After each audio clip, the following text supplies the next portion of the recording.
¿Qué tal? Soy Jordi Baqué, secretario general de Metrópolis, que es la Asociación Mundial de Grandes Ciudades y Áreas Metropolitanas.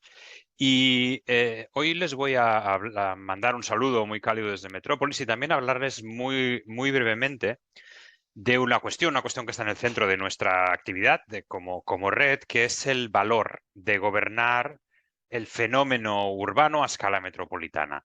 Y el valor, además de hacerlo con una cierta institucionalidad y no solo como una serie de acuerdos, digamos, entre caballeros o informales. Miren, evidentemente, el siglo XX fue el siglo de las ciudades, de la explosión urbana, y del mismo modo el siglo XXI se prevé que sea el de las metrópolis. ¿Y esto qué quiere decir? ¿Cuál es la diferencia? Pues la diferencia no es que las ciudades sigan creciendo más y más y se hagan más grandes, que también está pasando en algunas partes del mundo, aunque no en todas, ojo, pero también el hecho de que se están cada vez más desdibujando los límites entre lo que es el corazón del área metropolitana, lo que es su periferia, y por otro lado, entre el final de esta mancha urbana y lo que sigue, el territorio agrícola, la naturaleza o lo que sea. En este sentido, nos movemos en un mundo en el que esa visión satélite tan impresionante que habíamos visto de puntos de luz, que eran las ciudades, ¿no? Un mundo hecho de puntos de luz, va dando lugar a unas manchas, ¿no? Con partes más brillantes y partes menos que se van tocando. Y esas son las áreas metropolitanas, además las cuales cada vez más se tocan y se están imbrincando en muchos lugares del mundo. Pues bien, esta escala metropolitana, la escala real, es una que no se corresponde con límites administrativos que en muchos casos están determinados en el siglo XIX o principios del XX, ¿no? Allí donde llegaba un arroyo o el huerto de Don Joaquín y alguien decidió, un agrimensor o un topógrafo, no, mire, aquí acaba un municipio, aquí empieza el otro, ¿no? Pues el Don Joaquín y su huerto desaparecieron hace mucho tiempo, el arroyo tal vez existe, tal vez ni siquiera sea visible, y la realidad lo que nos dice es que las vecinas y los vecinos ni se dan cuenta de que aquí hay un final y aquí hay un principio,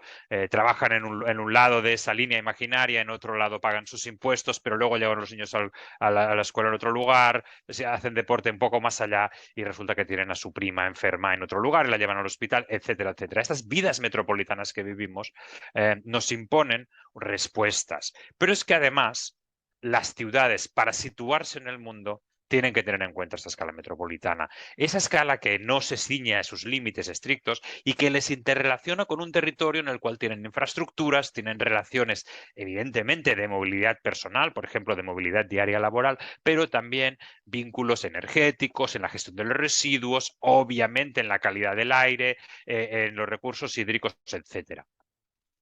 ¿Qué es, por lo tanto, gobernar a escala metropolitana? Gobernar a escala metropolitana es gobernar liberando nuestros debates políticos y nuestras maneras de tomar decisiones, primero de estos límites autoimpuestos de los municipios, en segundo lugar, liberarnos de la dicotomía naturaleza-ciudad o de la dicotomía urbano-rural o incluso de la dicotomía centro-periferia, porque sabemos que nos estamos moviendo hacia un futuro, además que nos debemos de mover hacia un futuro en el que la naturaleza entre a la ciudad y no solo al revés, en el que esta imbricación ecosistémica, hídrica, atmosférica, etcétera, se tenga mucho más en cuenta.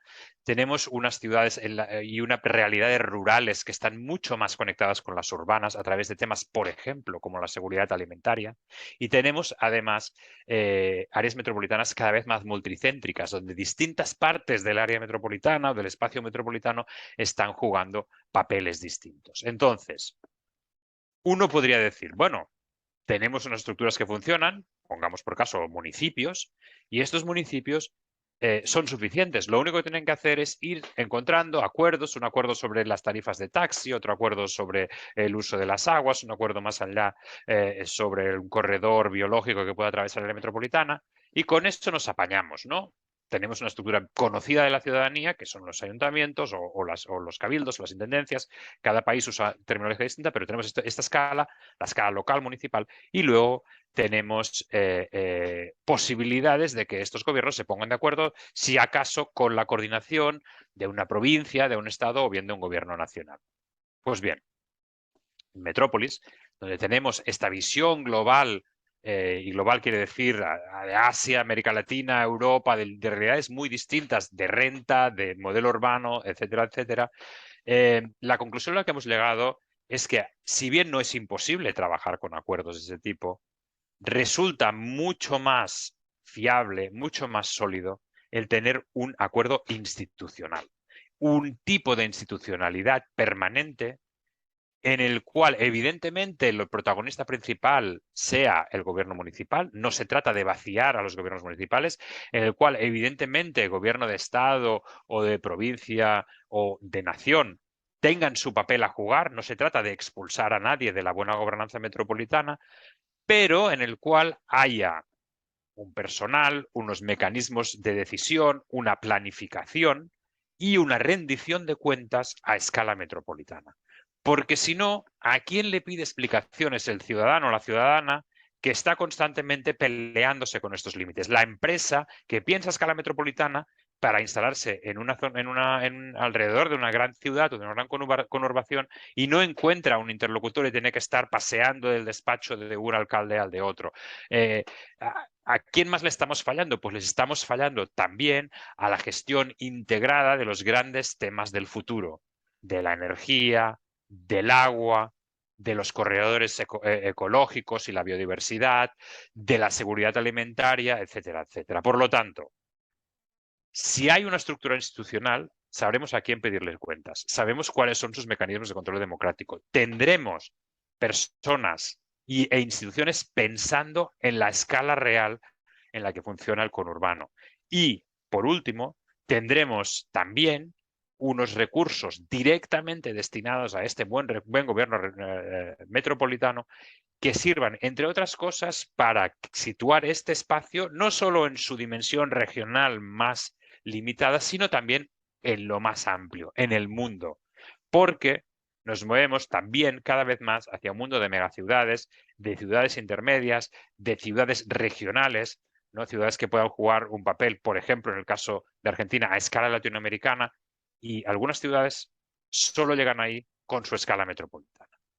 Bien, hay muchos argumentos en contra de las áreas metropolitanas. Algunos yo los descarto, porque tienen que ver con la lucha política de un cierto momento, con envidias, egos, incluso con visiones muy estrechas de lo que son las competencias. Pero hay otras que yo creo hay que tener en cuenta. La primera es el criterio democrático, ¿no? Si hay un nuevo nivel de gobierno, no habría que votarlo. No habría que tener una elección directa de la ciudadanía, y si la hay, no estamos fatigando a nuestros ciudadanas y ciudadanos con demasiadas elecciones que ya no entienden las distribuciones de niveles si encima sumamos otro nivel. Bien, este es un argumento importante y yo creo que es un argumento al que hay que dar respuesta para que haya un éxito en el área metropolitana. Pero la mejor respuesta que yo he oído en muchas áreas metropolitanas con las que hemos trabajado es que los gobiernos existentes con sus legislativos existentes ya tienen estos mecanismos de control. Que, pongamos por caso, el legislativo de la provincia, del estado o de lo que sea, o del departamento, por un lado, y aquellos que cada municipio tenga, el consejo municipal o el pleno o como se llame en cada país, son más que suficientes si a sus atribuciones de control político le sumamos la atribución de controlar al poder metropolitano. Otro clásico argumento es el de las asimetrías. ¿No va a quedar siempre el pequeño en minoría? ¿No vamos a estar cortándole las alas al grande, poniéndole siempre en relación a un ayuntamiento o un municipio mucho más pequeño que pueda bloquear los intereses de millones de personas? Bien, pienso que las experiencias reales de áreas metropolitanas demuestran que con empatía, con buenas reglas de juego y con mecanismos de dirimir este tipo de conflictos es posible gobernar sin que eso sea ni por un lado avasallar al pequeño, ni por otro lado permitir a intereses muy reducidos dentro del área metropolitana imponerse al global. Son mecanismos a menudo asimétricos que requieren un constante calibrar en las fuerzas, y esta es una de las características que yo creo que es una buena característica, por cierto, de los entes institucionales metropolitanos. No deben convertirse en otra territorialidad que se marque unas fronteras cerradísimas, unas competencias intocables y se sitúe de nuevo en este problema de la verticalidad de los poderes públicos, sino, para nuestra percepción, tendría que ser un gobierno permeable, cambiante, dinámico, como lo son las realidades metropolitanas. Por ejemplo, en muchos lugares las áreas metropolitanas se construyen, por lo menos en parte, de abajo a arriba. Son los ayuntamientos quienes deciden sumarse a ellas, no un gobierno mayor quien les dice, ustedes ahora, ustedes 6 van a ser el área metropolitana, o ustedes 22 van a ser el área metropolitana. Da igual lo que piense el ayuntamiento, da igual lo que piense la población. Al contrario, suelen ser procesos un poco de abajo hacia arriba, con participación municipal, a veces con participación de sociedad civil, en los mejores casos, y siempre intentando mantener de algún modo la puerta abierta, de manera que las realidades metropolitanas, al ir evolucionando, puedan ir encontrando un nuevo encaje institucional. Bien, lo dejo aquí, deseándoles lo mejor en sus discusiones sobre estas cuestiones de institucionalidad metropolitana, no sin antes decir, primero, que Metrópolis es un aliado en este pensamiento. A finales de noviembre de este año, por ejemplo, estaremos haciendo una reunión de áreas metropolitanas iberoamericanas con experiencias antiguas o consolidadas, áreas metropolitanas como el Valle de Aburrá, alrededor de Medellín, en Colombia, o Guadalajara, o San Salvador, o Barcelona. Experiencias que echan a andar, pues como puede ser la área metropolitana de Asunción del Paraguay, o esperemos muy pronto, que está en discusión, la de Bogotá, Cundinamarca, y también, ¿por qué no?, aquellos lugares donde se está planteando esta posibilidad. Segundo y último pensamiento, es importante también que, además de esta dimensión de abajo arriba, esta voluntad metropolitana federadora, haya algún tipo de cobertura o reconocimiento desde arriba. Sea una ley, sea un estatuto especial, sea que se creen las áreas metropolitanas con su propia ley provincial, algún tipo de cobertura que también, por otro lado, comprometa a los poderes estatales, provinciales e incluso nacionales con la realidad metropolitana. Porque si algo estamos aprendiendo en el mundo contemporáneo es que estados y metrópolis no pueden ir a la greña, no pueden ir uno contra el otro, sino que deben ir juntos y deben de hacerlo en beneficio de la ciudadanía.